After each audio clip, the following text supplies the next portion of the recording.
אין כמעט מהדורת חדשות בזמן האחרון שלא כוללת לפחות דיווח אחד על מקרה אלימות במשפחה שהסתיים באסון. בכל שנה מתלוננות יותר מ10,000 נשים על אלימות במשפחה, ורק אחד מכל 10 מקרים כאלה מדווח למשטרה. תעשו אתם את החשבון ותקבלו את תמונת המצב המזעזעת של אלימות במשפחה בישראל.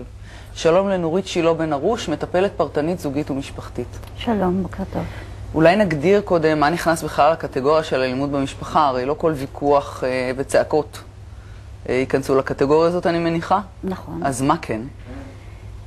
אנחנו מחלקים את האלימות לכמה סוגים. יש כמובן את האלימות הפיזית שהיא הכי ברורה, שזה פשוט מכות, בעיטות, התחה של... כל דבר שהוא פגיעה גופנית. בגוף. ומה שהפחות, האלימות היותר אפורה והשקטה, זה דווקא הנושא של אלימות מילולית, אלימות פסיכולוגית, אם זה השפלות, כללות. אפשר לגרום למשל לאישה להרגיש שהיא משוגעת, שהיא לא קולטת נכון, שהיא לא מבינה, שהיא לא רואה. ומה יכול לגרום לכל הדברים האלה? יש איזה אלפי סיבות, אבל ככה לא סיימתי להגיד את כל האלימויות. יש לנו עוד. יש, לא חסר, לצערי. כן, לפי מספר הפניות כנראה שיש באמת מגוון. אבל זה גם אלימות כלכלית, שזה מניעה של כספים, או משיכה של כספים מהחשבון המשותף ללא... זאת אומרת, יצירת תלות ומגבלה ביחס לבן הזוג. נכון. אגב, זה גם לאו דווקא בני זוג, זה גם ילדים. וגם כלפי ילדים, או שהאלימות שאת מדברת עליה? למרות שכרגע אני מתמקדת בנושא של אלימות בין בני זוג, שמן הסתם גם משפיעה מאוד על הילדים, שרואים הכל, שומעים הכל, רואים מה זה כשאימא מושפלת, איך בעצם נוטלים לה את הסמכות שלה מולה. יש גם אלימות מינית, שזה משהו שלא כל כך מדברים עליו, במיוחד עם בני הזוג נשואים. יש איזושהי גישה שאומרת, אם את נשואה למישהו, אז את חייבת לקיים איתו יחסי מין. את רכושו כמובן, איזו שאלה. את רכושו. אז אונס יכול לקרות גם בין בני זוג וכפייה מינית. בהחלט. הרבה פעמים, גם אם זה לא נעשה בכפייה שהוא ממש מחזיק אותה, אבל אם הוא מנג'ס לה או מאיים עליה שאם היא לא תיתן לו... את מכניסה פה קטגוריה אפורה, מנג'ס לה זה בערך כל משפחה שנייה בישראל. אבל יש דרכים. אנחנו מתכוונות למשהו שהוא יותר אגרסיבי. בכל זאת, כשמישהו מאיים שהוא יפגע בה או יפגע בילדים, או לא ייתן לה כסף לקנות מחברות למחר שהילדים צריכים לבית ספר, אז זה היא מבינה שכדאי. אז התחום נכנס פה הרבה דברים שאנחנו לא מודעים להם. יש פה הרבה דברים אפורים, יש פה הרבה דברים שאנחנו לא רואים אותם, לפעמים לא מרגישים אותם. הרבה נשים שאני מטפלת בהם, הן אומרות לי, אני לא שייכת לקטגוריה הזאת של אלימות במשפחה, כי אין אצלנו מכות. אז איך אישה יכולה לדעת?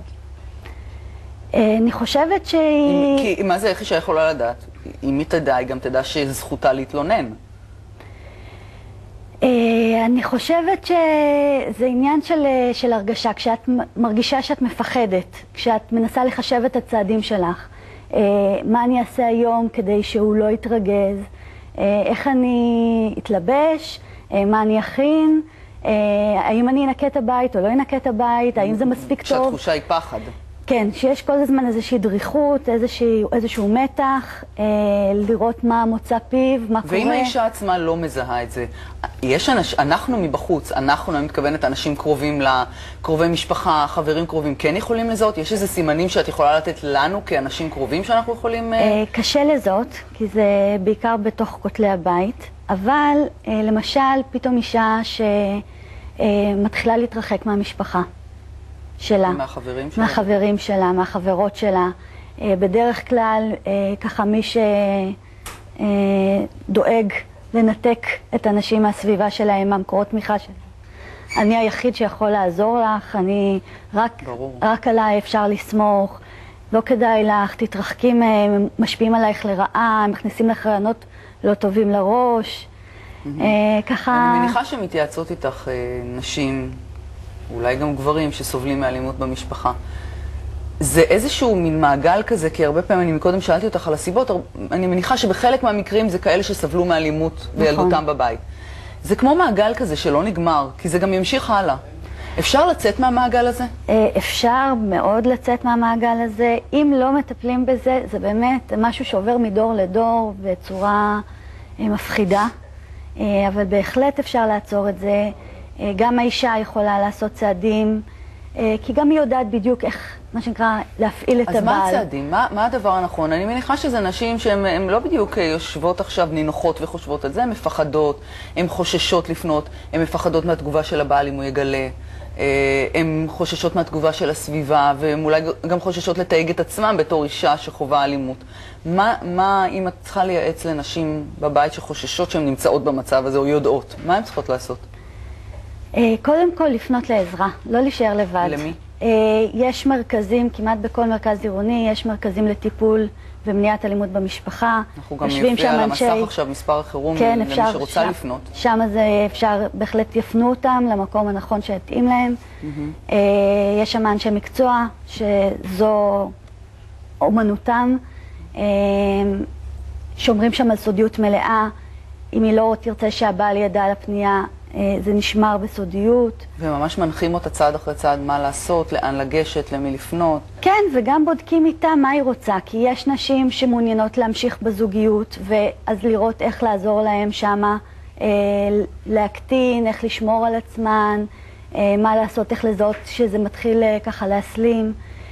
ויש נשים שככה לאט לאט מגיעות למסקנה שאולי זה לא ישתנה, ולא מגיע להם להישאר במקום הזה. אני חייבת לשאול אותך רק בקצרה לסיום.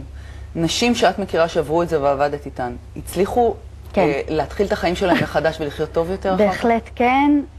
יש תוצאות, נקרא לזה תוצאות טובות. אפשר לצאת מזה. אין צורך לחיות את החיים בסבל, אפשר להתחיל מחדש. ממש לא. ואני חושבת שגם הגברים שנמצאים בסיטואציה הזאת, אין שם הנאה, אין שם אושר במשפחה הזאת. אני חושבת שזה יעשה טוב לכולם לפנות לטיפול. אני מאוד מודה לך. על עוד דבר.